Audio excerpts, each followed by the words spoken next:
Okay, back continue with this FRG-7700, and the parts are in. Mostly capacitors. As I say, I've got enough probably to recap it now, but whether I do that or not is another thing. The power supply caps, I was hoping for 105s, but they've sent 85s. So I might swap them for different ones. Anyway, bridge rectifiers sorted. So that's where I am at the moment. I'm going to order some more power supply caps in for tomorrow. But what I wanted to do was just test the voltages in and around the power supply. Something I haven't done yet. There's a couple of people suggesting that the issue could well be the actual ripple current on this one. Now I haven't got the setup, unfortunately I haven't got the right probes in that at the moment to check the ripple. So what I intend to do is just get it back down to 0. Is to just have a probe around the pins to see that I've got the correct voltages coming out of this thing. So plug back in. Let's get a multimeter. I must get myself sorted another fluke actually. Get some of these. I'm not confident in a couple of these meters. So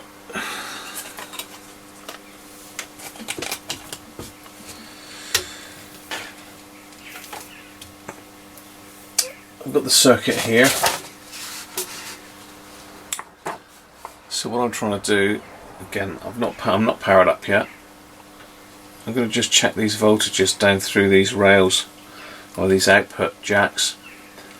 So I should have on pin 113.5, pin 211, pin 3 BU. I'm not sure what that means. Obviously 4 is the earth, and I should have 11 volts as well on pin 2. I mean, basically these two jacks are connected. So if I've got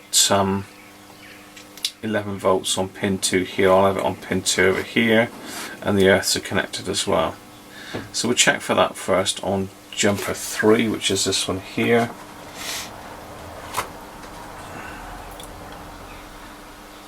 So as I say, got to be really careful because this side of the chassis is live. Right there, hopefully you can see a little bit better now. I am using my bench multimeter over here, so unfortunately it is out of shot, so I'm just going to call out the measurements that I'm getting. Now this is an 11 volt transformer by the looks of it. The main power coming in to the regulator board, or the rectifier board, is 11 volts. So first of all, what I'm going to do is I'm going to check the incoming mains. So again, if you're not experienced in going at near mains equipment, do not do this. Only if you're qualified or suitably experienced. Now at the moment the power's off, so I'm going to hook one of my leads to one of the terminals of the power supply. Power plug coming in. If I can get it to latch on.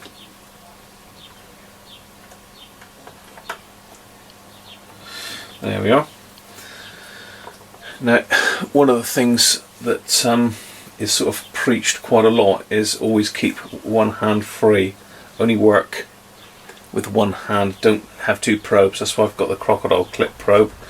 These probes are rated to 600 volts. They're also fused probes as well. So they've got fuses in them. and I'm running it through an isolation transformer, so safety wise I'm bang on, but if you're not experienced in this, do not touch it. Let someone that knows what they're doing touch it. So I'm going to power it up. So I'm just going to go on to the main supply now. I'm on auto ranging on my meter, set on AC voltage, and my voltage there is 239.7, so 240 volts. So that's fine. So just pop the power off again. So we know we've got incoming power is correct. I'm going to go now across the transformer. Hopefully you can see that. See if I can get you a little bit closer. I think you're probably hidden behind the I can turn it around this way a little bit so you can see.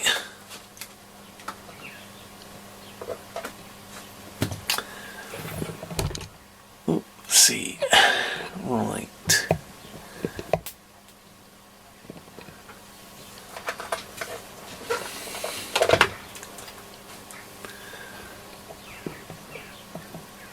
There we go. So, what I'm going to be probing now is down here. Again, one hand only. Just going to touch that. This is the output from the transformer, or one of the outputs, over onto this voltage, or the regulator rectifier board.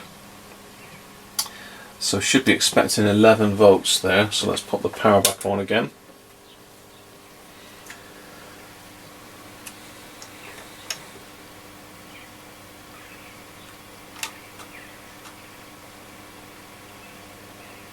Sorry, 13 volts. It's 13 volts in that. Yeah, so I'm getting 13 volts there. My apologies, of course it's 13. Just let me double check that. Yeah, so we've got 13 volts coming off the transformer. This is AC still, don't forget, because it's not been rectified at this stage. So 13 volts AC, which is correct, so the transformer is working. Although under load, you never know, but I've got the set switched on.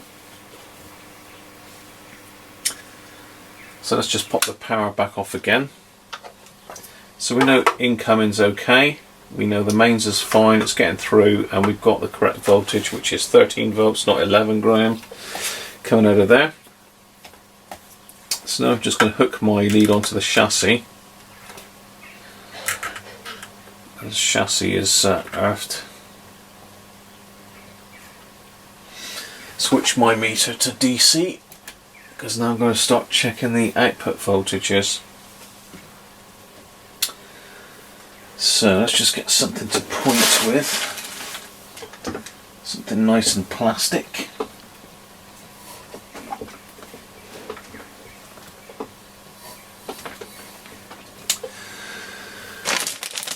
There we go. Okay, so hopefully you can see in this board. I think I've got quite a good angle there for you. So we've got two jumpers here. This one is 11 volts measured across it. This one we've got 11 volts on pin 2, we've got 13.5 on pin 1, and 13.5 on pin 3, with pin 4 and pin 1 being the earth.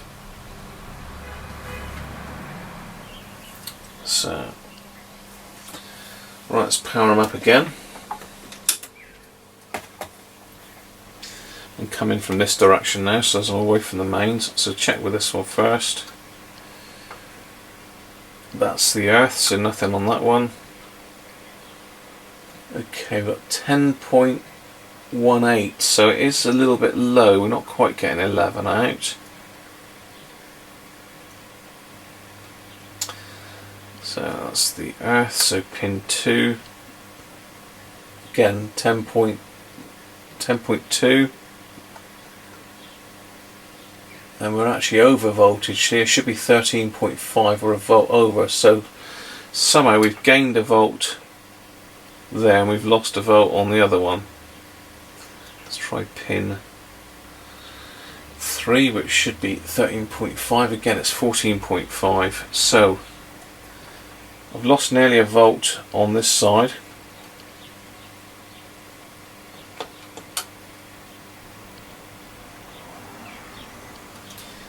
I gained it there, so that's strange. Now I have got a new rectifier to go in here.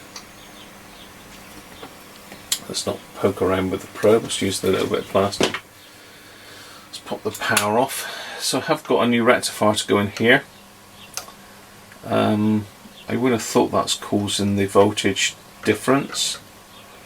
It could be some of these transistors. We've got another diode in here, and we've also got a power transistor down here. What I will check is the base voltage, because that again should be, according to this, 11 volts. What it might be worth doing, actually, saying that, let's actually pull these off, because I'm actually picking up voltage from the circuit. So that's the outputs off. So make sure they're not touching anything.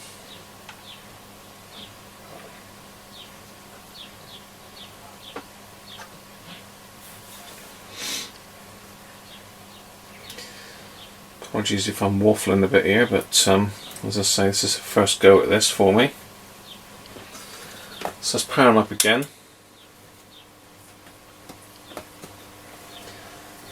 So on that one,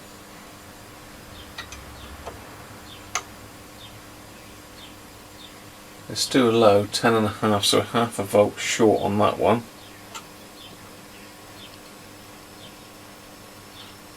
And that one 10.5, so half a volt short there as well. It's actually jumped up to 17.5 volts there. Yeah, 17.5 volts coming out there. So somewhere something is letting,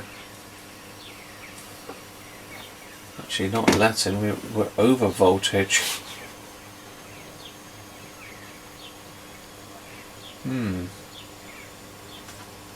Okay, let's pop it back off again. Oh dear.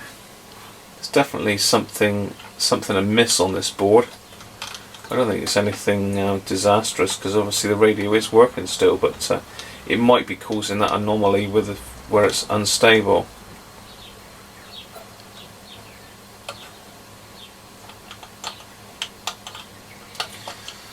I have got the power off, by the way. So it could be capacitors. That's probably a good call. I know one of the other chaps, Greg Hammond Shortwave Radio, I think he's called. He's gone through one of these boards.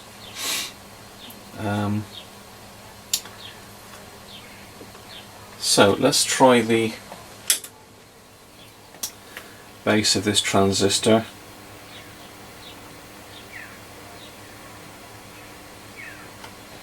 It's difficult to actually get a reading on that.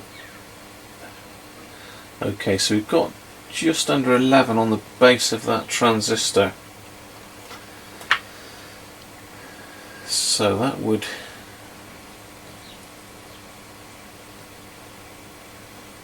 indicate that that transistor's alright. Let's have a look what we've got on the emitter.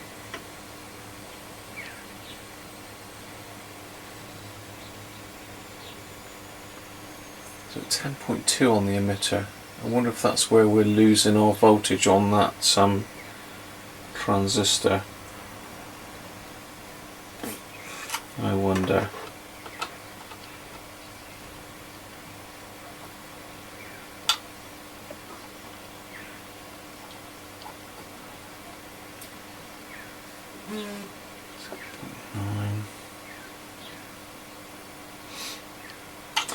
Okay, so basically I'm going to have to take this power board out and go right the way through that.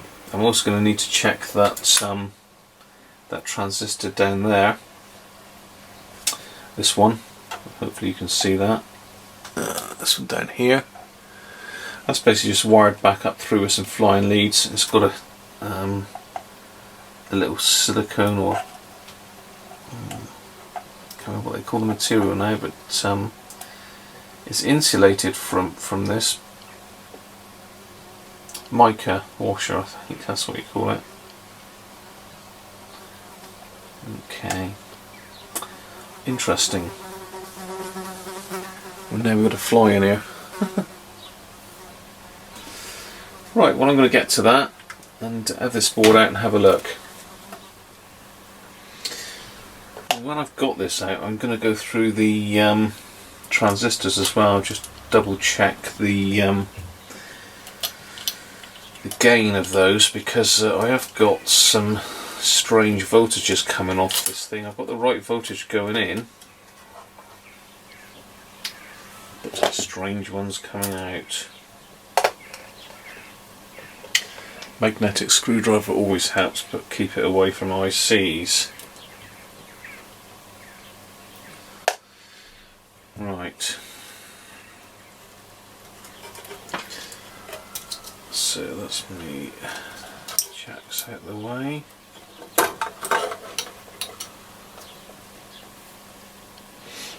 Okay, what I will do as well, I think, before I start, is clean the back of this board. If you can see, it's got this very fine, I assume it's like burnt dust on it, so I'm going to give that a clean off and a quick scrub with some IPA, then we'll get to it. Okay, welcome back. I've cleaned the base of the board off. So what I'm going to do is, first of all, I'm going to change the bridge rectifier, and what I'll do then is I'll just put the board back together and check the readings again. Hopefully all is okay. Let's just cut it to roughly the same length as this one. As you can see, it is slightly bigger, and you'll notice the cutout is the positive on both there, the chamfered edge. All the rest of the terminals then line up, so it should have a bit better heat dissipation, this one as well. So I'm just going to shorten the legs a little bit. Right, what I've done is I've just held it in place with a bit of insulation tape for a minute. As I say, I only want to solder just one connection to start with. I'll just square it up and do them one at a time. It's nice and straight. Not that it's important to be straight, but I just like to have it nice. Okay,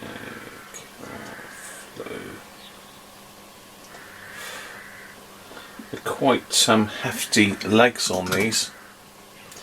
So I've got the soldering iron fairly hot, just want to make sure it takes properly right the way into the joint.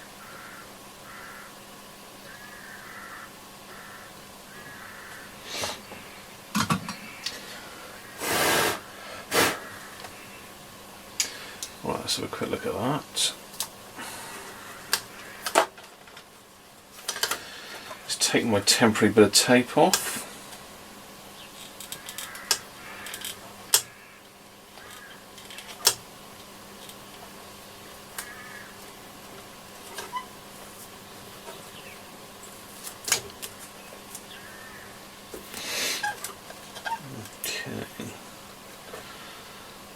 So all I'm doing now is just squaring it up, making sure it's in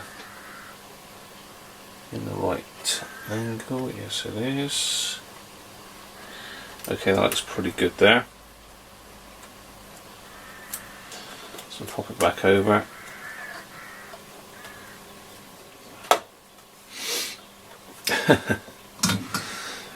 You're probably saying, why on earth don't you just take the whole board out, Graham? Well, the reason for not taking it out is because a lot of these terminals are wire wrapped, and they're a pig to get off and a pig to get back on again. You can get them on and off, but not as nice as what they do it originally.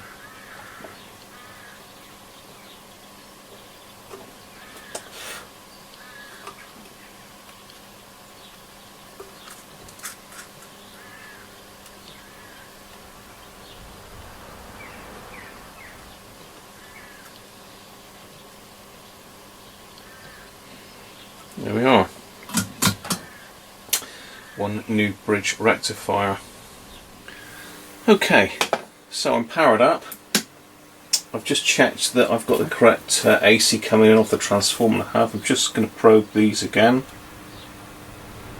So still the same, 10.24, 10.24. So no change as expected.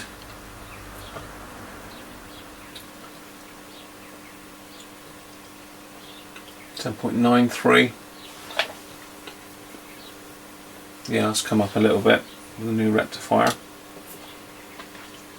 So yeah, that's our new rectifier. As I say, it's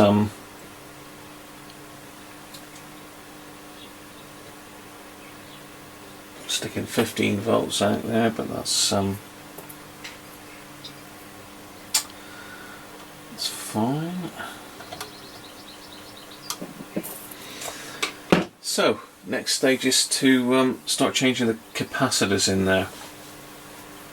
So I'm not sure with the circuit diagram whether that, let's just pop that power off, whether the voltages, the 11 and the, let's get my book back again. Oh, there goes the service manual all over the floor. Yeah, so whether these voltages are with the jumpers off or on.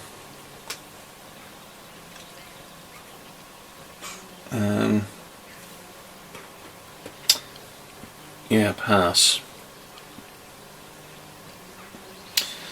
So I'm going to try it with the jumpers off as well, just to see what voltages we get with the jumpers off.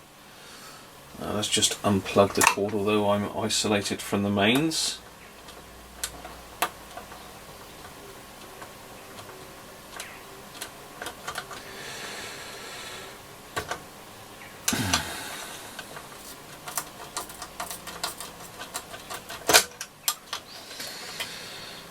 Back out of the way.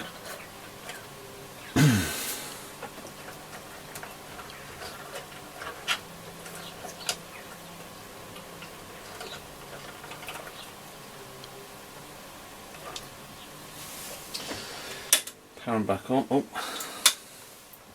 does that if you plug it in. Let's pop some power back on. Just check them voltages again with it.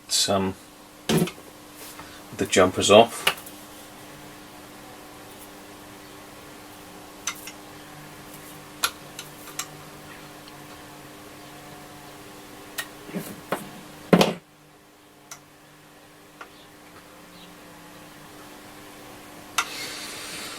Just trying not to get too close to this power supply. So 10.5.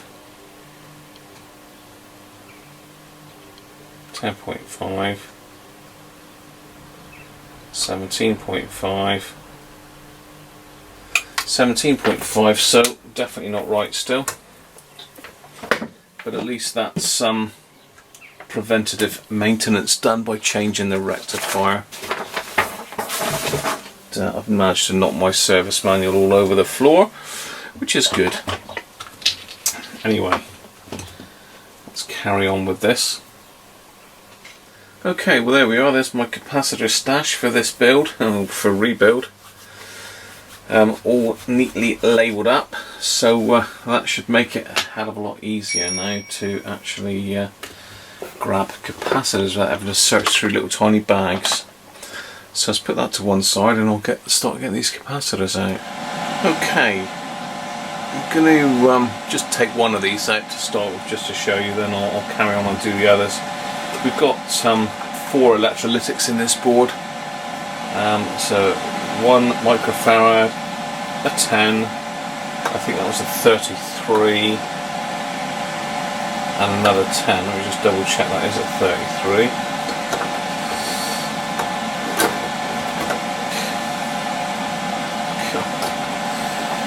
Tell you what, this wire wrapping, I don't like it. I don't like it. I can't see in there for a minute, but I believe that's a 33 anyway. So these are all rated at 85 degrees. All my new ones are all Nichicons, all rated at 105 degrees, so it's a high quality capacitor. Certainly it'll outlive an 85 degree capacitor, because they can basically take more heat. So I'm just going to use my desoldering tool, whip this first one out. Nice and easy with this. No solder wick changes hands. So that's the old one out. Let's pop the new one in.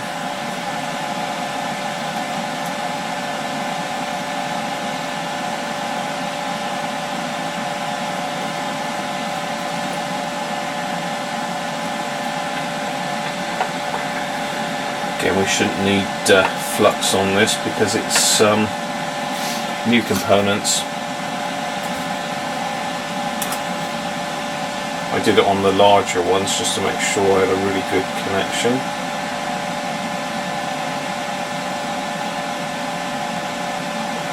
The solder iron's not quite up to temperature yet. Okay.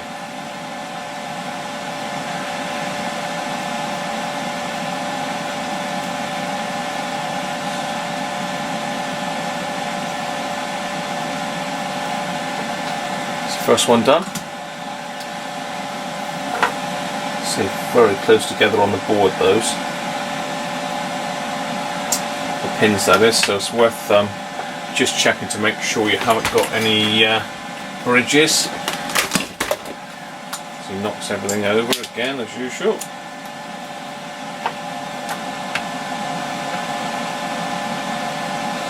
No, that's fine.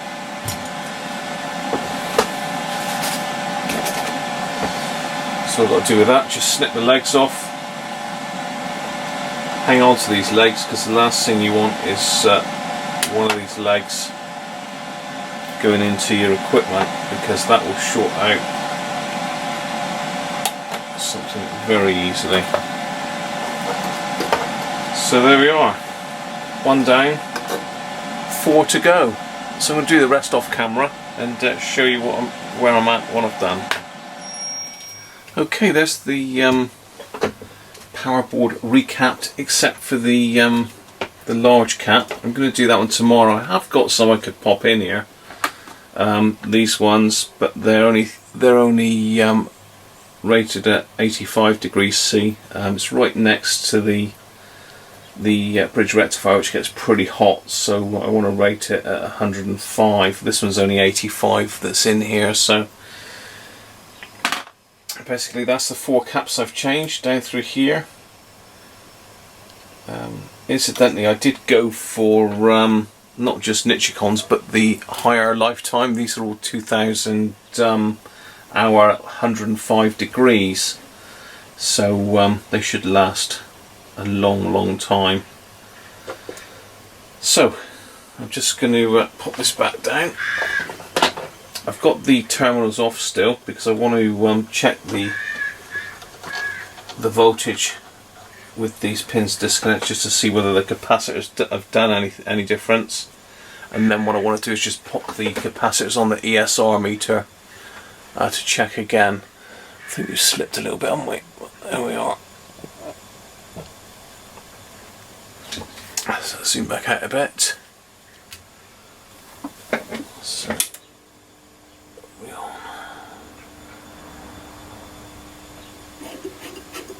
starting down on 0 again.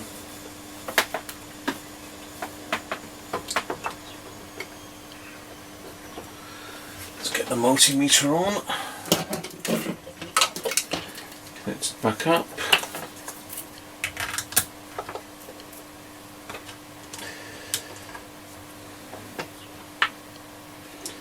Start winding them up.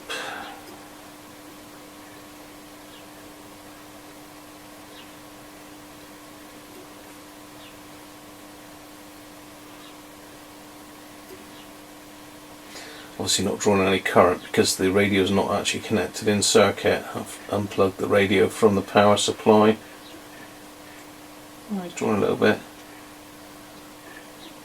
1 milliamp, 100 milliamps even. Right, so let's try in on pin 2 of this one. We're on DC volts, auto ranging, 10.5 still 17, still 10.5, so the fault's still there. Well, I say fault, it might not be a fault. Let's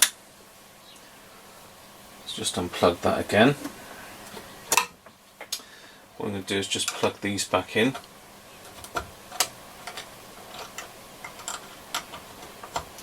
Always worth at every stage really just powering everything back up just to make 100% sure that whatever you've done hasn't stopped it working. Sometimes you get a bit carried away, a bit lax, and put a capacitor in the wrong way round and it'll kill the set dead and you wonder what on earth's going on. So let's power it back on again.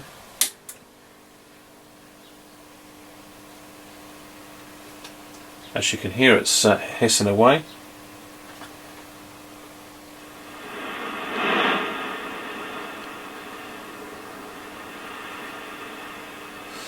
So have a quick look at those voltages with the set connected and on. Still the same.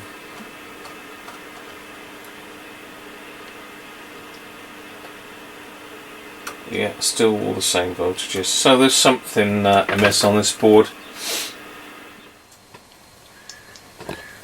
So this is our ones I've taken out, the 4 Elnas.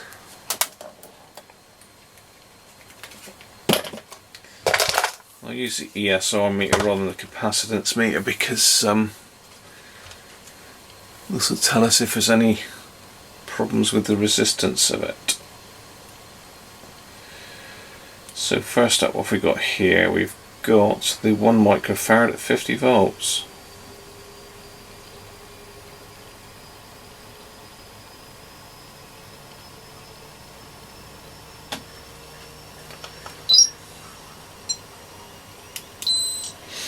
Pretty good. Just reading just over 1 microfarad, 3.4 ohms, which is okay. I think you'd expect to find a higher resistance for the smaller capacitors. So this was a 16. No, this was a 33 microfarad, 16 volt. So Elna are pretty good capacitors. I've got some new Elnas somewhere.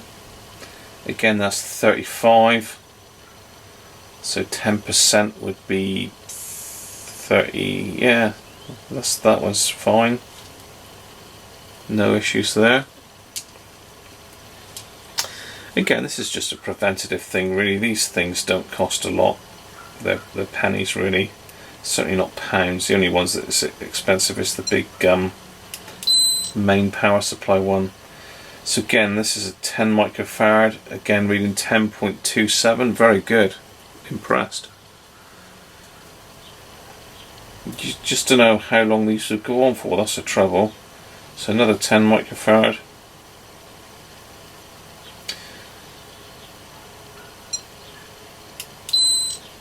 Again, reading just over 10 microfarads. So really all of those capacitors were good. So there we go. That's my handiwork so far. I'm going to pop these transistors out. There's 3 transistors, main transistors in there. The one on the flying leads, that's a pain because of this wire wrapping business. So certainly won't want to be unwrapping them, so I'll probably have to disconnect the wires at the transistor to test that. Anyway, I'm going to get that back out and take them out and have a look.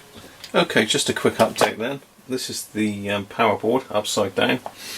What I've done to this now, IPA all over my hands, I've taken all 3 of the transistors out on there and measured them. Done myself a little chart. As you can see, really good gain on them all, 241, 247, 228. Right, the 228 isn't as good as the 247, but to be honest, that's fine. I think it's even better than the book gain in towers. That says sort of for the Q I think is something like 170 to 220, something like that. So they're doing good, no issues with those whatsoever. The other thing I've done, I've reworked the whole board. I've gone over and fluxed all the joints, just touched in a little bit of fresh solder in every joint, and I've cleaned the flux off the board and IPA'd it. So really that's just to make sure there's no dodgy connections on there. I couldn't see any to be fair, but you know, there's so few connections, it'd be silly not to do it really. So I'm going to pop that back in and give it a final test with what I've got. As I say, I've got to change the main capacitor tomorrow, and I need to think about these diodes really. What do I do with the diodes? Do I suspect that they might be an issue and replace them anyway for what they cost, or do I just carry on regardless? I think as I say, it might be that I'm barking up the wrong tree here totally, and these voltages are perfectly acceptable. It's not as per the manual by any means. I don't mean to say that it's that badly wrong. They're only fractionally out. The trouble is with these ICs, they do like to have the correct voltage. You know, if you're slightly off on the voltage, it will throw them out. So worth a look anyway. Trouble is with diodes, it's difficult. They're either working or they're not working. But if you've got one that's sort of like working a little bit, I don't know how to diagnose that one, to be fair, without rigging up some fancy bit of kit for the oscilloscope, which I ain't got time to do. So I'm popping a couple screws back in this, really just to keep the board from sliding if it did slide when the power was on, and something touched a terminal. One of these terminal posts touched a wire underneath, then it would not be good.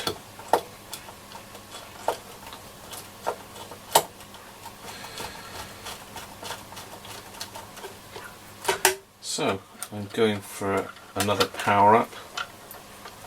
Again, I'll leave the connectors off for the time being.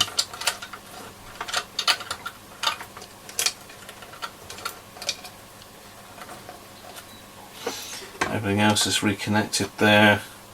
As I say, one thing that is well worth that resoldering is these pins underneath, because pulling out all the time can work them loose and just crack the joints a little bit, and very difficult to see unless you've got a microscope. So let's wind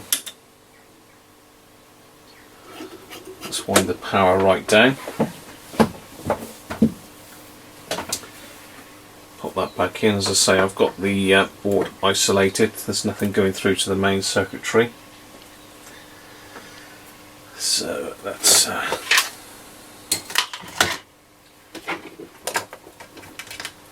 the bench meter back on, make sure I'm on the right one. DC, volts, auto range. Alright, let's wind them up.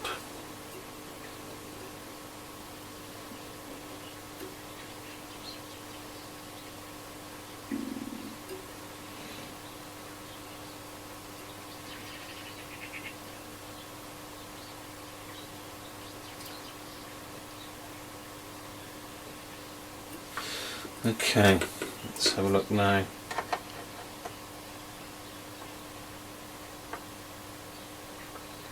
$10.5.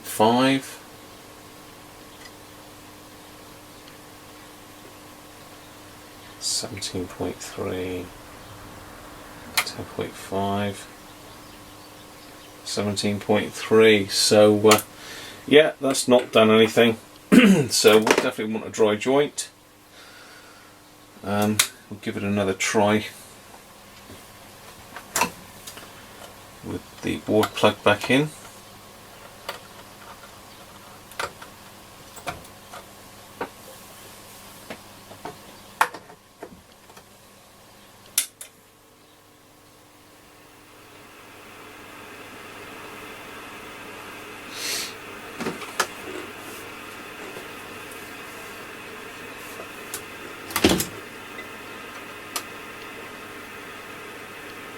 10.2, 10.2, 14.9, 14.9. Yeah, I mean that 14.9 is a little high, should be 13.5, so we're nearly a volt and a half over there. So something's amiss, but no different than we were before. So we've not made it worse. We've not made it better. Right, that's it for now. I'm off to have some tea.